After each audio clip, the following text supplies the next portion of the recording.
Devonshire, June 1821.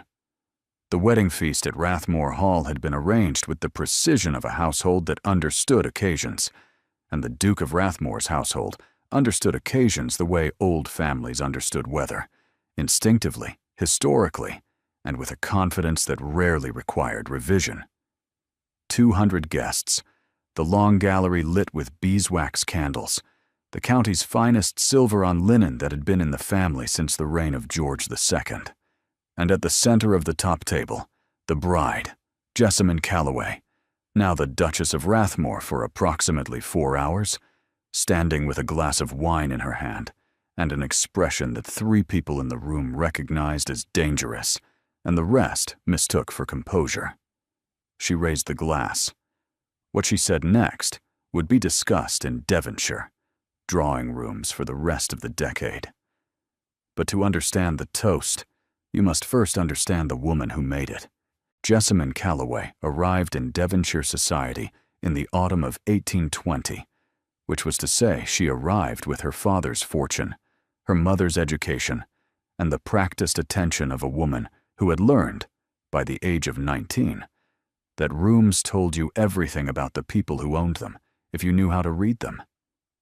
She was the only child of Silas Calloway, whose textile mills in Halifax had made him wealthy enough to be uncomfortable in the north and interesting enough to be cautious about in the south.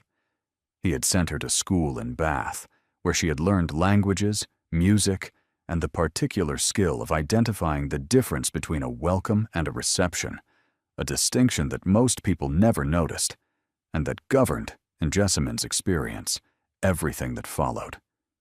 She was not beautiful in the way the county expected its beauties to be assembled. She did not arrange herself for rooms, did not modify her expression to suit the company. What she had instead was a quality of attention that people found, depending on their own confidence, either flattering or unsettling. She listened with her entire face. She remembered what people said 3 conversations ago and referred to it in the 4th, which made careful people cautious and careless people nervous. Her father, who had spent 22 years observing his daughter with the attention of a man who understood that his greatest investment was not in looms, had told her once that she had the rarest quality in business. She could see what a room wanted before the room knew it wanted it. She had been 15 at the time. She had looked at him and said, "That is not a business quality, Father. That is a survival quality." He had not corrected her. She arrived in Devonshire with 3 trunks, a letter of introduction from a Bath acquaintance, and the absolute certainty that she was being evaluated by every drawing room in the county before she had entered any of them. She was correct about the evaluation. Devonshire was a county that prided itself on its discernment, which meant it prided itself on forming opinions early and defending them permanently. New money from Halifax was a category they had encountered before. They had a system for it. Jessamine intended to be the exception to the system, though she had not yet decided in which direction. The Duke of Rathmore was introduced to her at the Michaelmas Assembly in October, an event hosted by Lady Bramwell at Thornfield House, with the annual efficiency of a woman who believed that social calendars were the skeleton upon which civilized life arranged itself. He was 31. He had been a duke since 23, when his father had died of a fever that had taken the county by surprise and the family by devastation. 8 years of managing a dukedom had given him the quality that Jessamine recognized immediately, the particular stillness of a person who had learned to carry weight without shifting. He asked her to dance. She accepted. He danced well, which she had expected, and he talked well, which she hadn't. Not the social performance of a man filling the required minutes, but the genuine, focused exchange of someone who had identified her as interesting and wanted to confirm the assessment. She confirmed it. They talked about the harvest, which had been poor, and about a book on agricultural reform she had read on the coach from Halifax, which he had also read, and about the county road that needed repair before winter, which she had opinions about and he had authority over. He called at her lodgings the following week. He called again the week after. By November, the county had noted the frequency and formed its conclusions, and by December, when he asked her father's permission to propose, even Lady Bramwell, who made a practice of being surprised by nothing, admitted she had not expected it to move quite so quickly. The proposal was in the Rathmore Library on a Wednesday afternoon in December, with rain against the windows and a fire that had been built by someone who understood that this room would be occupied for a significant conversation. He was direct. She appreciated directness. He said he admired her mind, her capability, and the quality of her attention, which he described as uncommon and entirely welcome. She said yes. She said yes because he was intelligent, and because he was honest, and because when he looked at her, she felt the specific pleasure of being seen by someone whose seeing was worth something.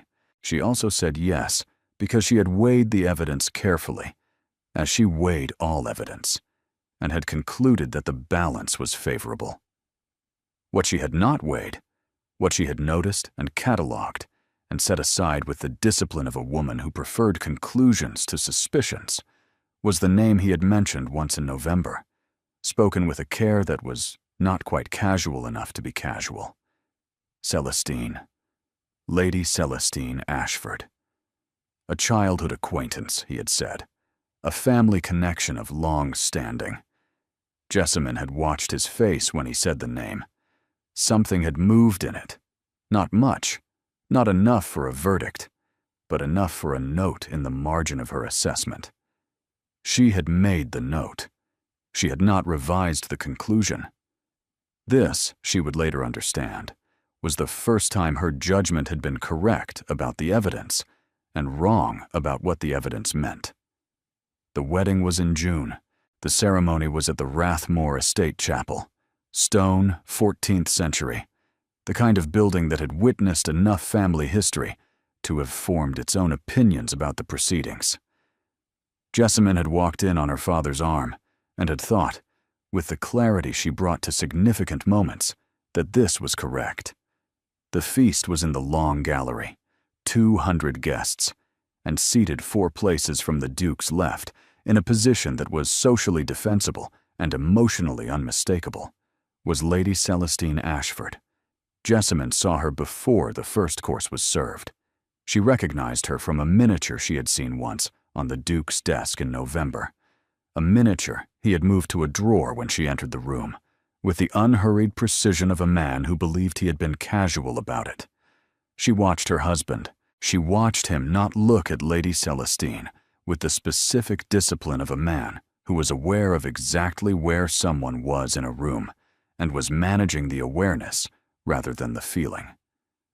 She watched Lady Celestine not look at him with the same discipline, and she understood, with the clarity she had been trained to bring to evidence, that 2 people who were that careful about not looking at each other had a reason for the care.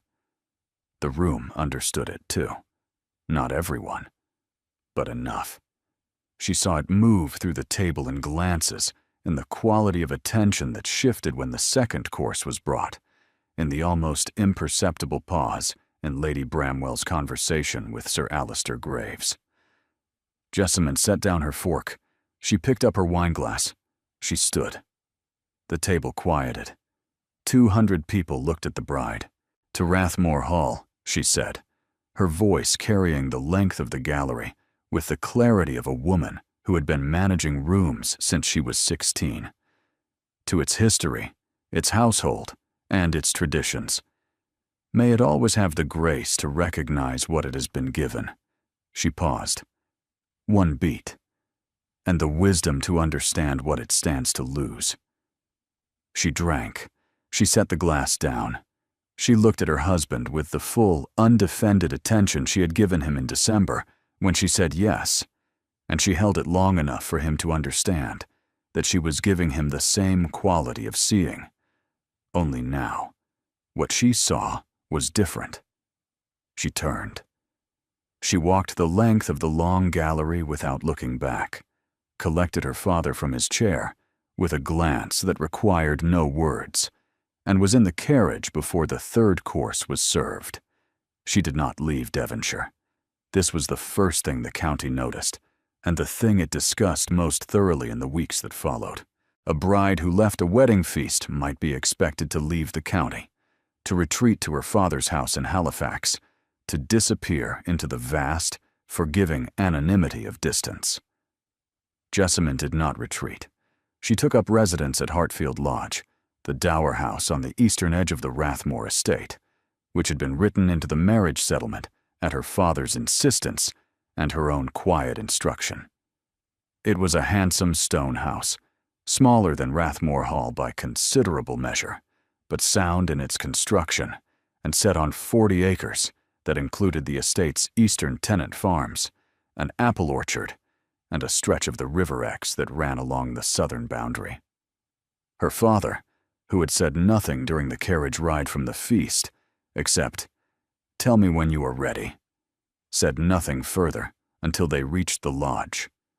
He looked at the house, at the grounds, at his daughter's expression, which had settled into the focused attention he recognized as her working face. "You are staying," he said. It was not a question. "I am the Duchess of Rathmore," she said. "I intend to be one." Her father looked at her for a long moment. "The settlement gives you the lodge and the eastern income independently. You do not need his permission or his cooperation for anything that falls within those terms." "I know," she said. "I wrote the terms." He left for Halifax on Thursday. She began work on Friday. The lodge had been unoccupied for 11 years, since the previous Dowager Duchess had died, and the household staff had been absorbed into Rathmore Hall. It was structurally sound, but neglected in the particular way that houses are neglected when no one with authority is paying attention. The roof wanted repair in 2 places, the kitchen garden had gone to seed, and 3 of the 7 tenant cottages on the eastern farms needed work that should have been done 3 seasons ago. Jessamine noted all of it. She had a full inventory completed by Monday and a plan of works drawn up by Wednesday, and on Thursday morning she sent a letter to the Rathmore steward, a man named Colborne, who had been managing the Duke's affairs for 15 years, requesting access to the estate accounts as they pertained to the eastern tenant farms. The reply came from the Duke. This was not what she had expected. She had expected Colborne's hand, Colborne's bureaucratic caution, the measured delay of a steward navigating an unprecedented situation. Instead, the letter was in the Duke's own handwriting. She recognized it from the notes he had written her during the courtship, the ones she had kept in a desk drawer and had not yet decided what to do with. "Your Grace," it read, "the accounts you have requested are extensive. I will have Colborne prepare them. If there are specific records you require, you may direct your inquiries to me. Rathmore." She read this twice. She noted the formality. "Your Grace," not Jessamine, not even Duchess. She noted that he had signed it Rathmore, the title, not the name. She noted that he had offered himself as the point of contact rather than the steward, which was either an assertion of authority or an opening of a door, and she was not going to determine which until she had more evidence. She wrote back, "Your Grace, I require the accounts for the eastern farms from 1815 to the present, the tenant ledger, and the maintenance records for the 7 cottages. I will send for them on Monday. Rathmore."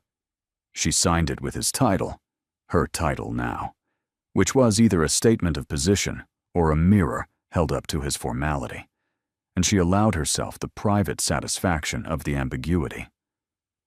The accounts arrived on Monday. They were, as she had suspected, in considerable disorder. Not dishonest. Colborne was scrupulous, but disorganized in the way that accounts become disorganized when the person responsible for reviewing them has not been paying sufficient attention. She spread them across the writing desk at Hartfield Lodge and began the work of reconstruction with the methodical precision her father had taught her, and by Wednesday, she had identified 3 errors in the tenant ledger: an overpayment on materials for a repair that had never been completed, and a gap in the income records from the orchard that suggested someone had been selling cider without recording the revenue. She wrote to the Duke about the discrepancies. The letter took 1 draft, which surprised her.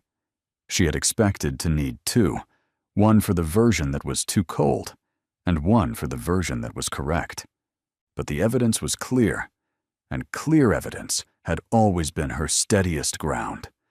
And she found that when she was talking about numbers, the other thing, the thing she wasn't going to name yet, receded to a manageable distance. His reply came the following morning. His reply was again in his own hand. The discrepancies you have identified are accurate. I have spoken with Colborne.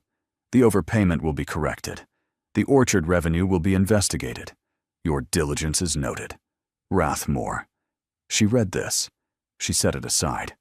She thought about the phrase, "Your diligence is noted," which was the kind of thing a man said when he was acknowledging competence, without conceding anything personal. And she recognized the technique because it was one she used herself. The orchard investigation required a meeting, not a social call, a practical conference about the cider production and the missing revenue, attended by Colborne, Jessamyn's estate manager, a man named Farrow, whom she had hired from Halifax, and the Duke himself, who arrived at Hartfield Lodge on a Tuesday morning in July with the expression of a man conducting business and the posture of a man entering a room he was not sure he was welcome in. She received him in the study, not the drawing room. This was deliberate. The drawing room was for visitors and social performance. The study was where she worked, and she had no intention of rearranging her professional space to accommodate his comfort. He noticed. She saw him notice. The slight adjustment in his attention as he took in the desk covered in ledgers, the map of the Eastern Farms pinned to the wall, the inventory lists in her handwriting. He looked at all of it with the manner of a man reading a room and finding the room was not what he had expected. They reviewed the orchard accounts. She presented her findings with the precision her father had taught her. The numbers, the gaps, the pattern that suggested not theft, but neglect, the kind of revenue loss that happened when no one was paying close enough attention. Colborne confirmed her analysis.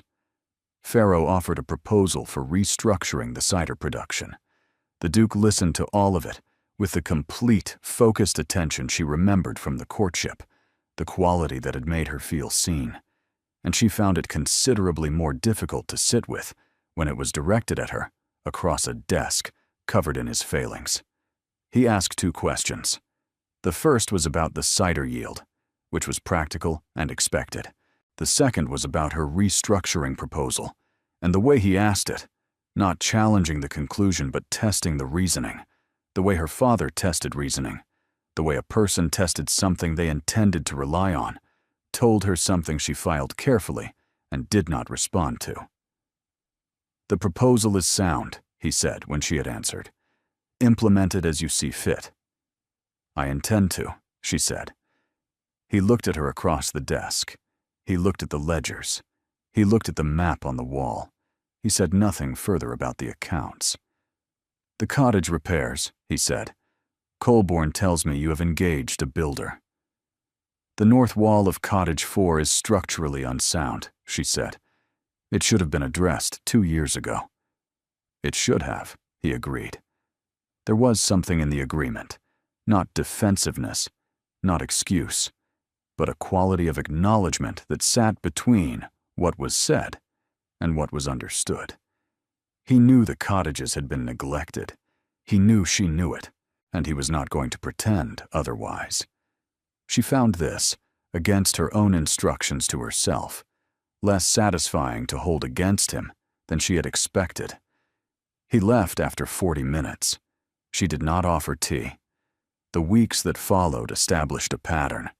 The estate accounts, which had been the province of Colborne and the Duke's occasional review, became a shared territory, not by agreement, but by the force of Jessamine's competence, which expanded into every gap it found the way water filled the cracks in a wall. She corrected the tenant ledger. She restructured the cider production.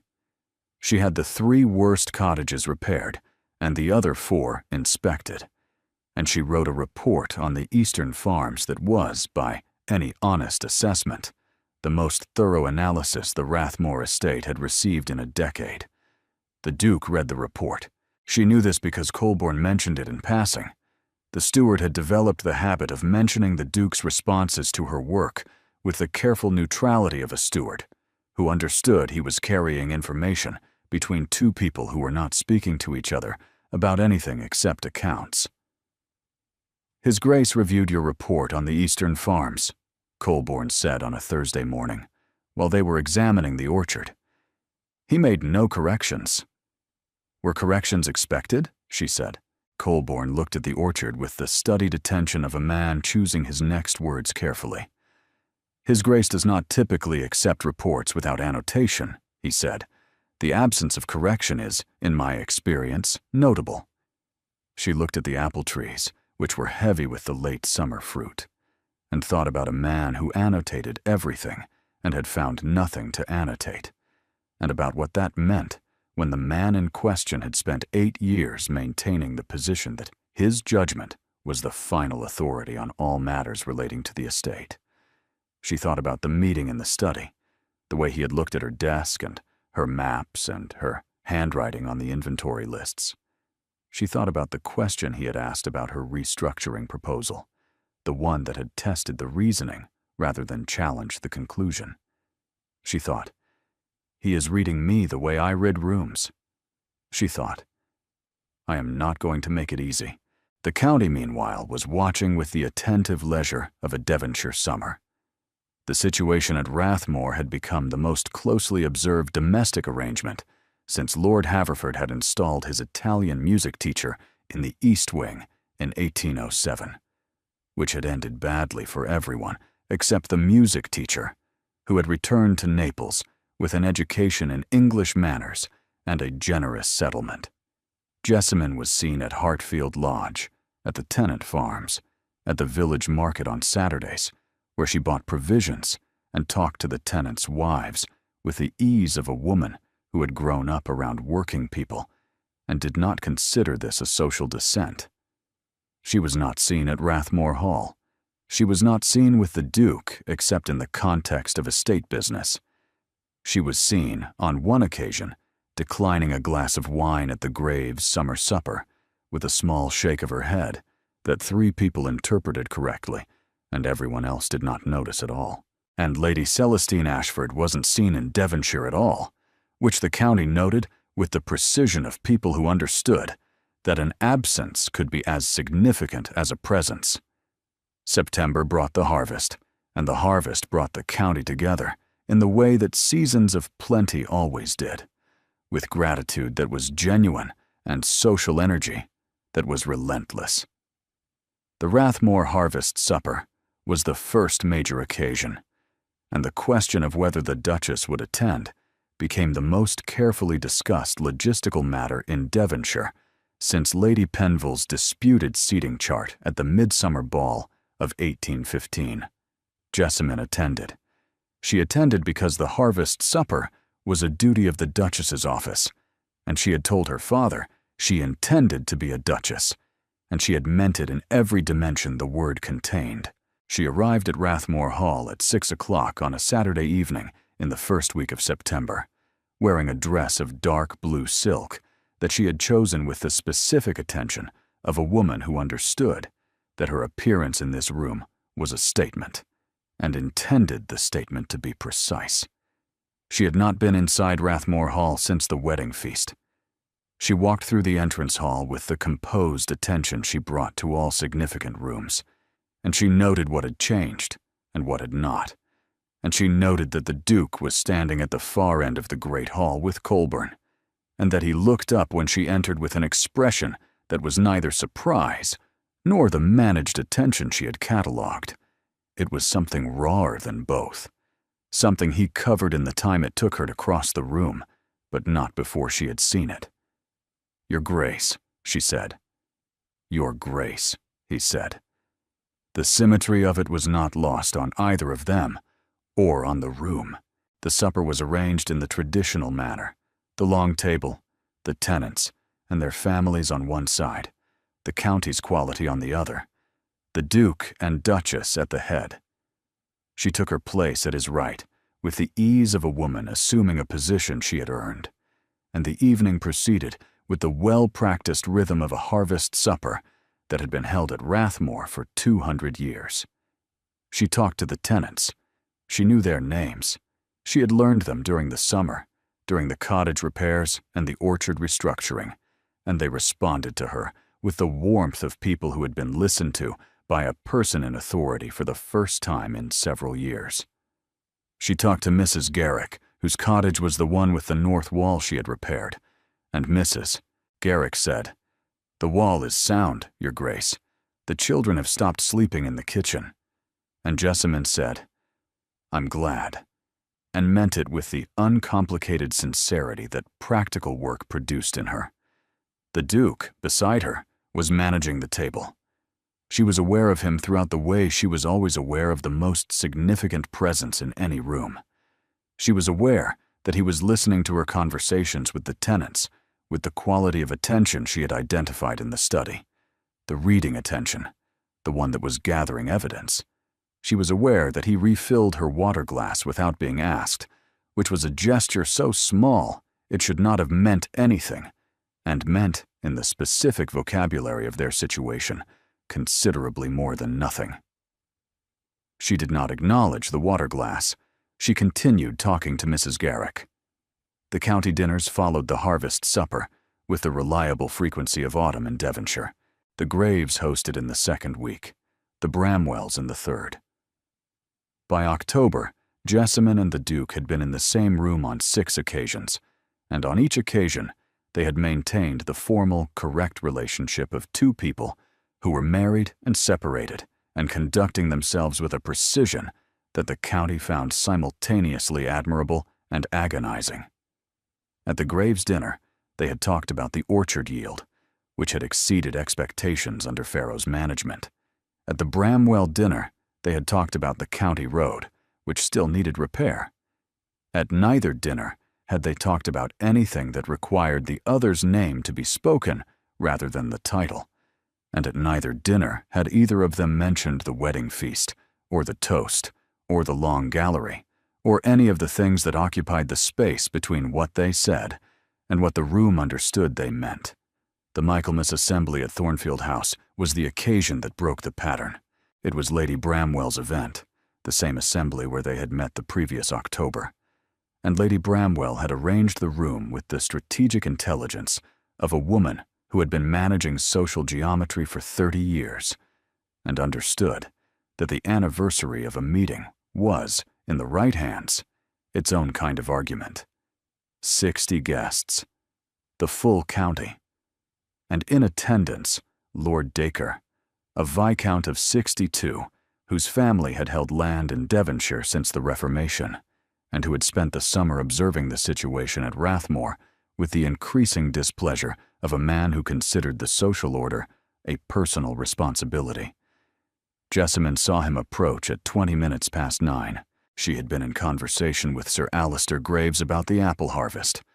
Sir Alister had orchards of his own and had been asking intelligent questions about Farrow's cider restructuring, and she felt the quality of the room shift, the way she always felt rooms shift, in the attention, in the angle of nearby conversations. "Duchess," Lord Dacre said, with the smile of someone who had been composing his remarks since dinner. "The Eastern farms are the talk of the county. Quite the enterprise." "The Eastern farms are sound property," she said. "They required attention." "Indeed," he said. "One might say they required a certain energetic hand. The tenants must find it novel. A duchess who inspects their cottages herself, almost as one might inspect a factory floor." The word factory performed the work he had designed it to do. In a county where land was heritage and trade was tolerated, The conflation was precise and deliberate. 3 people nearby adjusted their attention. Sir Alister's conversation paused.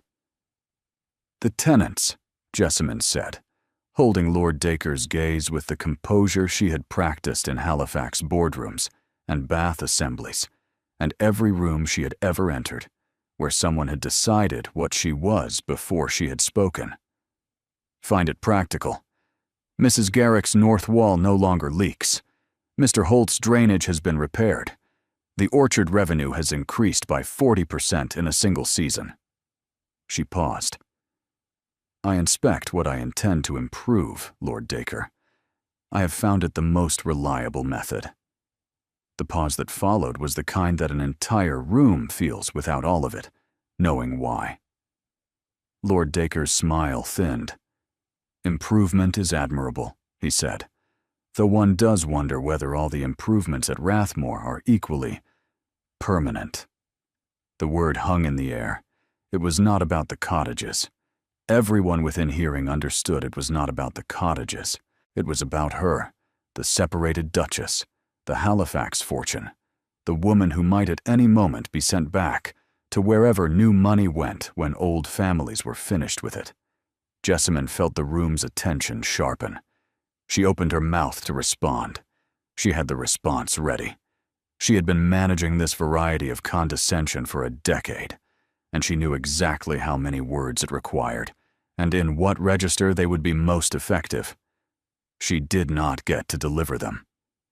"Lord Dacre," the Duke said from behind her left shoulder, and Jessamine had not known he was there, had not tracked his approach the way she tracked everything, which told her something about the state of her attention that she would have to examine later.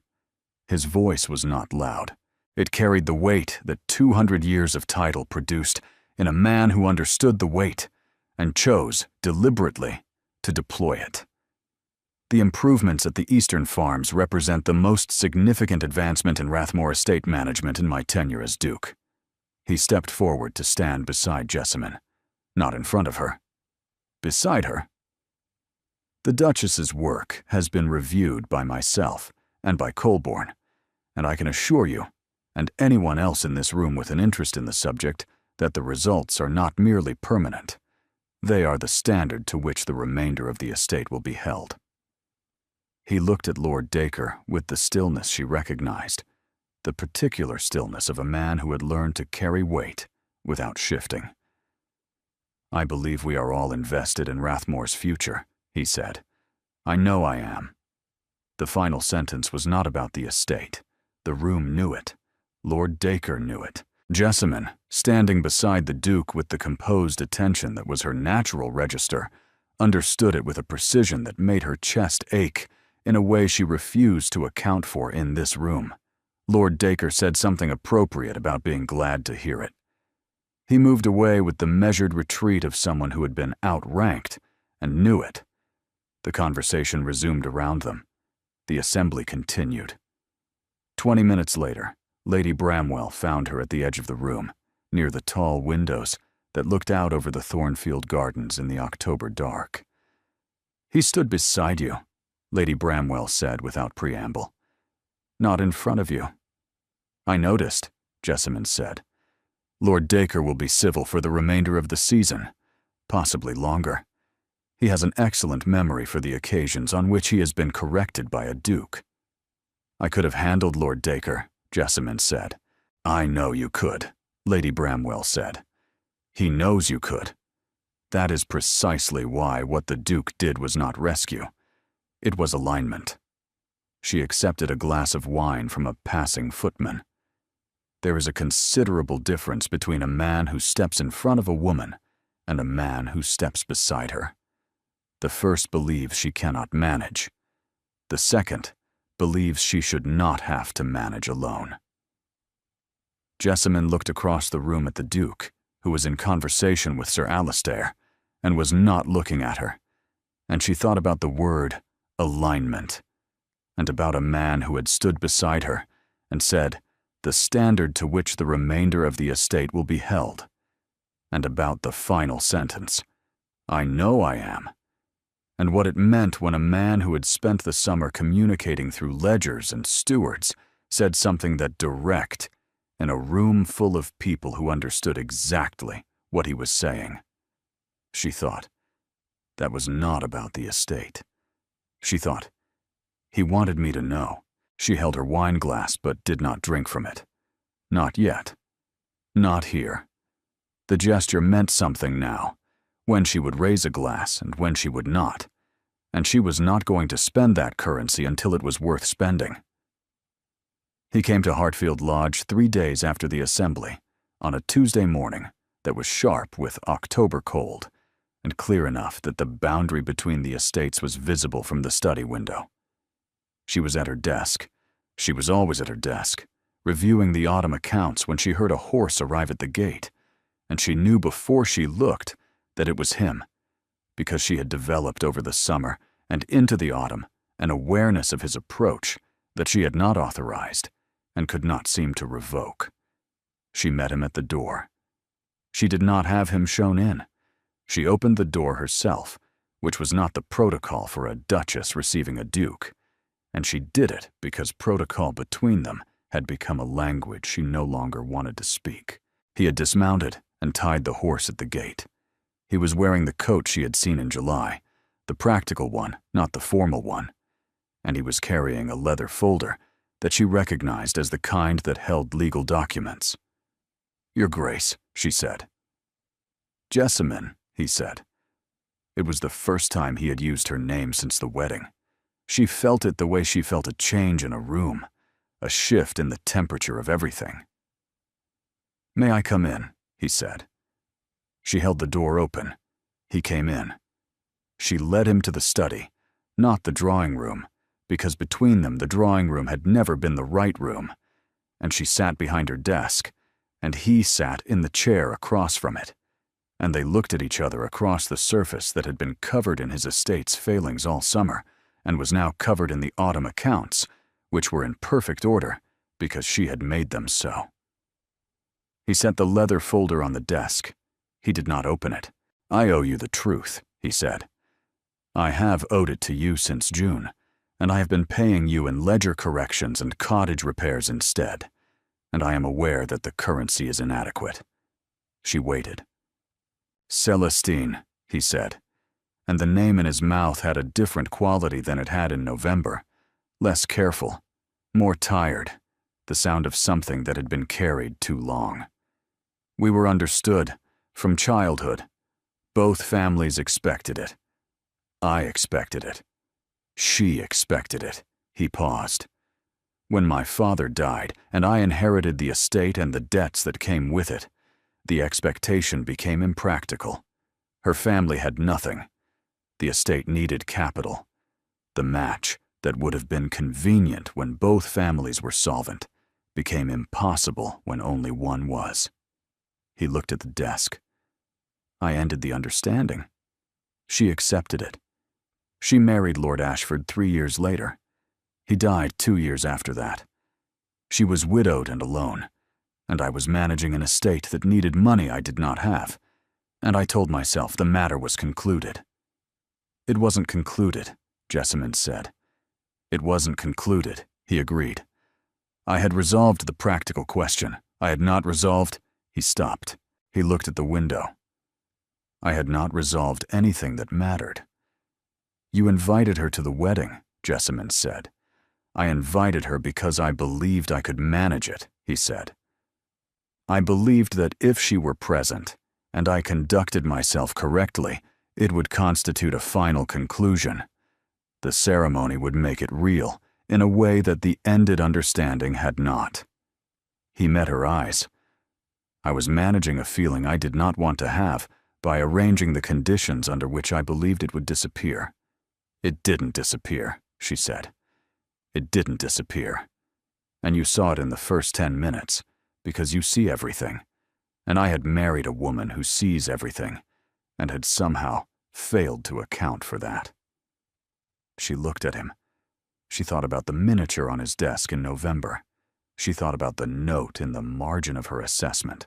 She thought about the wedding feast, the long gallery, the 200 candles, and the particular quality of pain that came from being correct about something you wished you had been wrong about.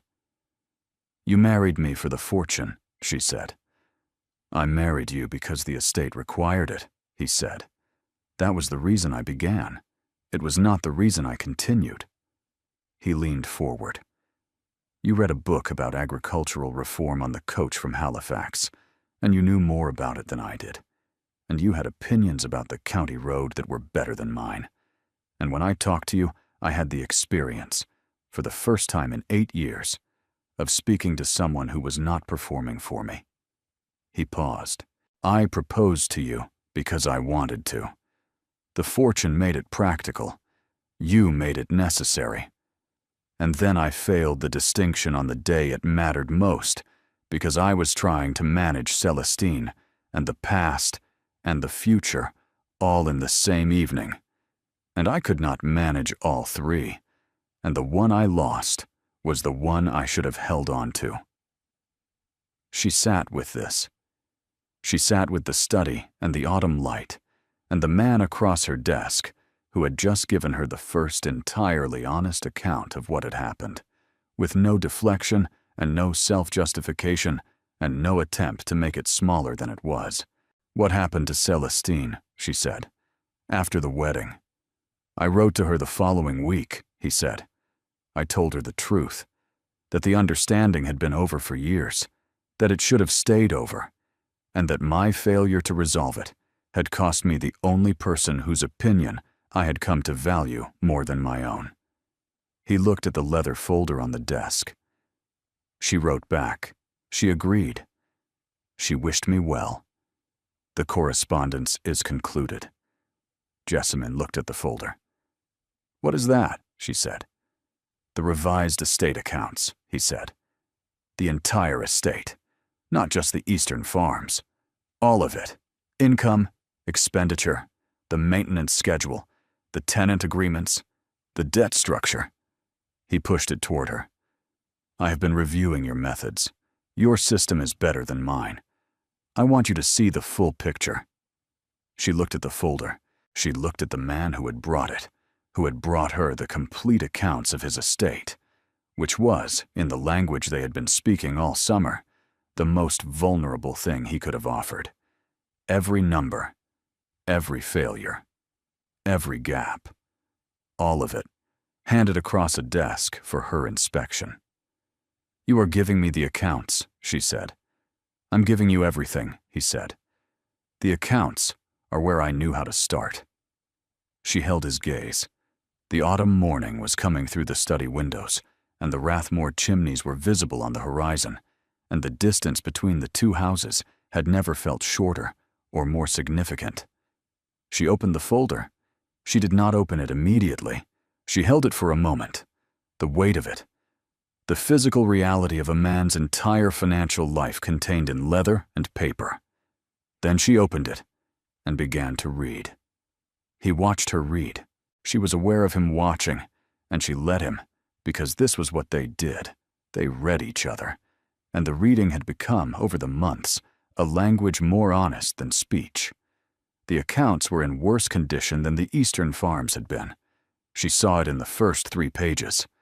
The debt that had driven him to seek a fortune, the structural costs of maintaining a house that had been built for a century with more money, the slow erosion of income that came from inattention and the wrong priorities. She also saw, on page 6, a column of adjustments dated July through October in his handwriting that followed her methodology exactly.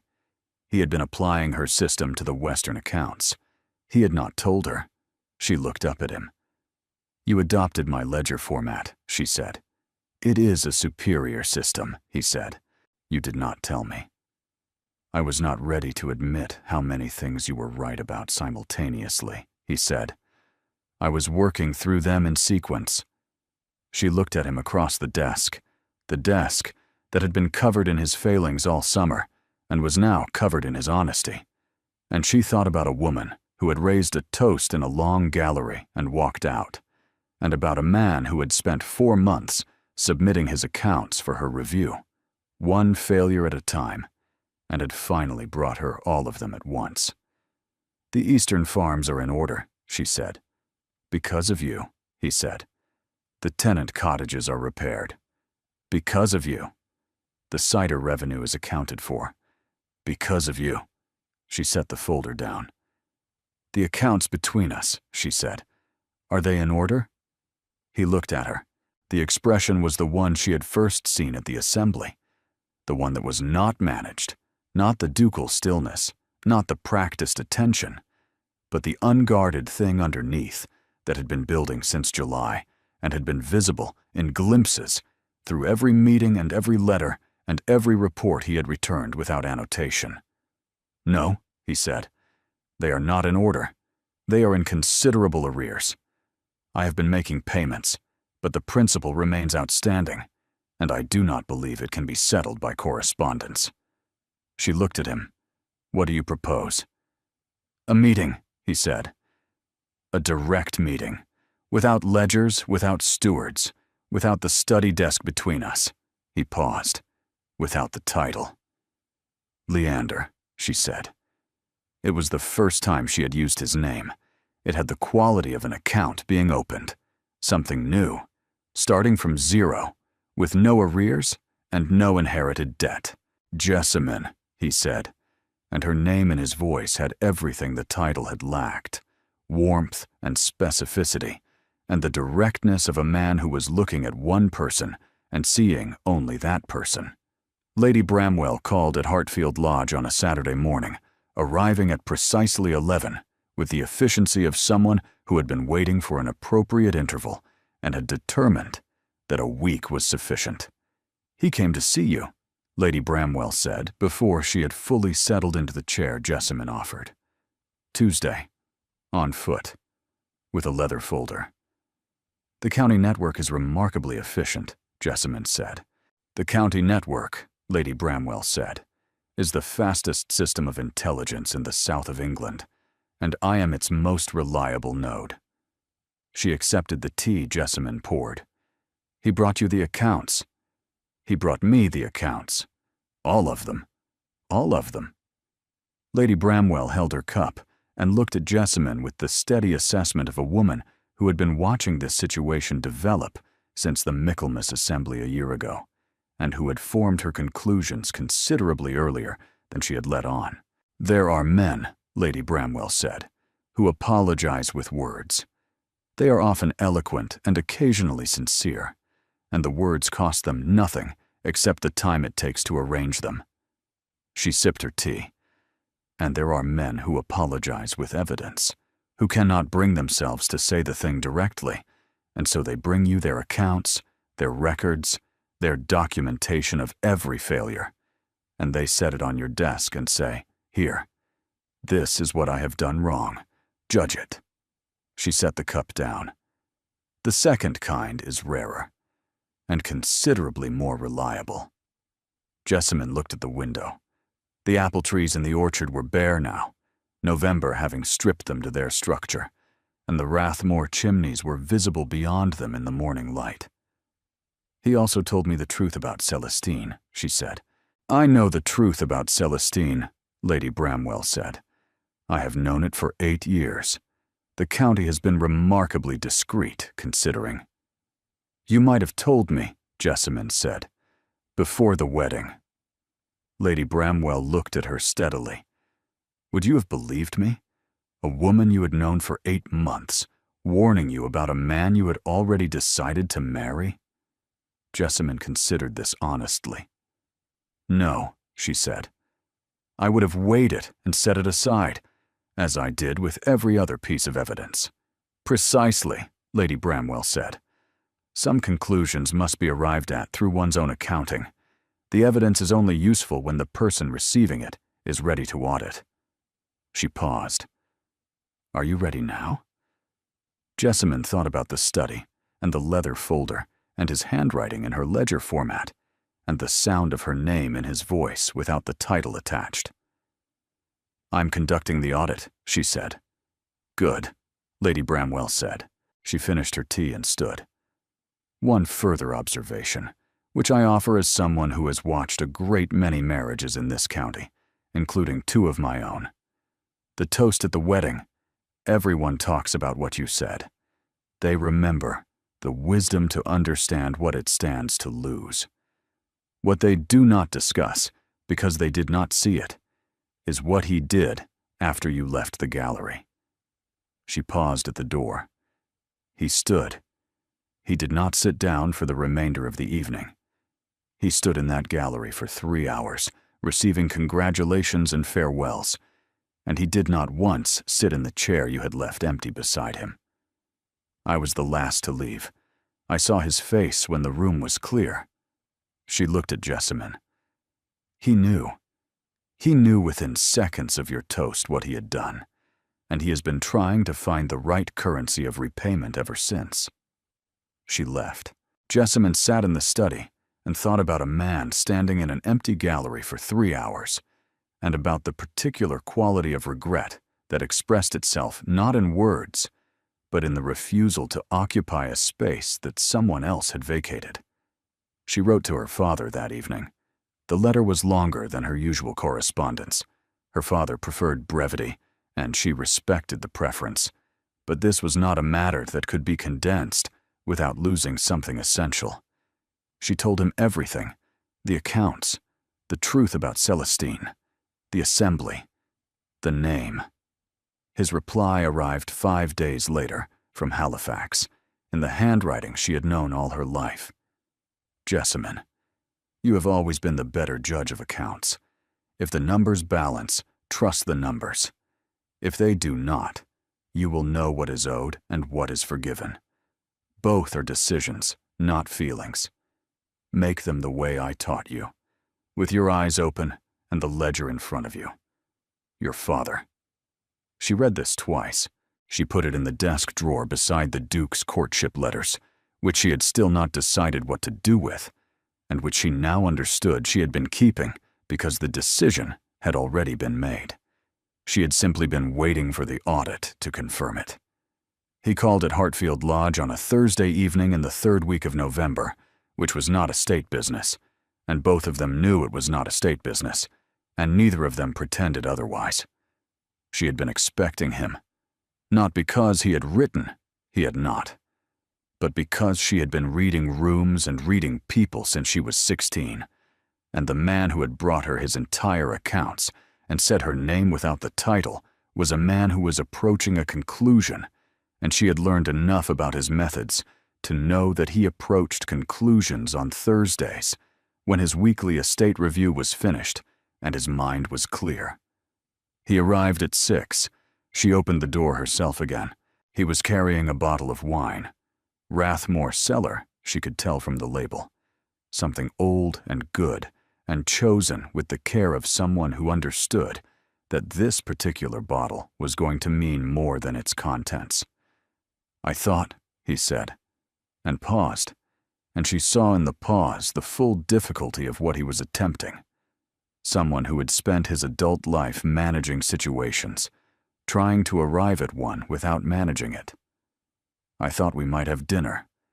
Come in, she said. She had the kitchen prepare something simple, the kind of meal that said, "This is real," rather than, "This is an occasion." They ate in the study, because between them the study had become the honest room, and she would not relocate to the dining room as though this were a formal event requiring formal furniture. They talked, not about the accounts, about other things, about Halifax, which he asked about with the genuine curiosity of a man who had never been north of Leicestershire and was interested rather than condescending about it.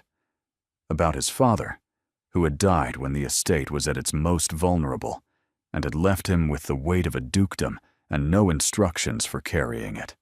About the book on agricultural reform, which they had talked about a year ago at their first meeting, and which she had reread in September, and found different the way books are different when the person reading them has changed. He told her about the gallery, after the toast, after she had left. I stood, he said, for 3 hours. I received the remaining guests. I said the correct things. And I stood because sitting in the chair next to yours while it was empty was not something I could do. "Lady Bramwell told me," she said. "Lady Bramwell sees everything," he said. "Lady Bramwell and I have that in common," she said. He looked at her. She looked at the bottle of wine he had brought, which was open on the desk between them, and at the 2 glasses, which were full, and which neither of them had yet raised. She thought about the toast. The first one. The wedding toast. The one that had carried her out of the long gallery and into the carriage and into Hartfield Lodge and into 5 months of accounts and cottage repairs and the slow, difficult work of being right about something she wished she had been wrong about. She thought about the second toast, the one that had not happened, the declined glass at the Graves' supper, the deliberate withholding that had said, "I am not ready to raise a glass in this county because the last glass I raised changed everything."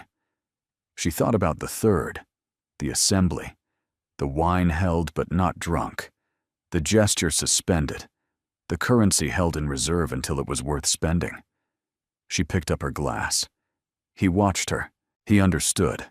She saw him understand, the way she had seen him understand the accounts and the cottages and the name, that this was not a casual gesture, that between them, the raising of a glass had become a language, and she was about to say something in it. "To Hartfield Lodge," she said, "to sound property and clear accounts." She paused. "And to the man who brought me his ledgers and trusted me to read them." She drank. He picked up his glass. His hand was steady. His expression was not. It was the unguarded one, the one she had first seen at the assembly and had been seeing with increasing frequency since, and she found that she no longer wanted to catalog it. She wanted to keep it. "To the woman," he said, "who raised a toast in my gallery and walked out, and was right to do it, and whom I have been trying to deserve ever since." He paused. "To Jessamine." He drank. She set her glass down. He set his down. The study was warm, and the November dark was outside the windows, and the Rathmore chimneys were not visible in the dark, but were there, the same way the distance between the 2 houses was a thing they had measured in surveys and ledgers and letters, and was now a thing they were going to have to measure differently. He stood. She stood. He came around the desk that had been between them for every meeting, every review, every account, and he stood before her, and she looked up at him with the attention she brought to everything that mattered, and he looked at her with the expression that had nothing managed in it at all. "The accounts," she said. "Between us." "Yes," he said. "Are they settled?" He took her hand. "They are not settled," he said. "They are opened, properly this time, with accurate figures and no outstanding debts from previous terms." She looked at their hands. She thought about a woman who had signed her letters with his title, and a man who had signed his with the same, and about what it meant that they were now standing in a room using each other's names and holding hands over a desk that had held every honest thing between them. "Leander," she said. "Jessamine," he said. He kissed her. It was not managed. It had the certainty of a conclusion arrived at through evidence, thorough, deliberate, and entirely supported by the data. She kissed him back with the precision she brought to everything she had ever decided was true, and the study was warm, and the wine was on the desk, and the glasses were empty, and neither of them required a refill. She moved into Rathmore Hall in December, which was not the time one typically took possession of a duke's household.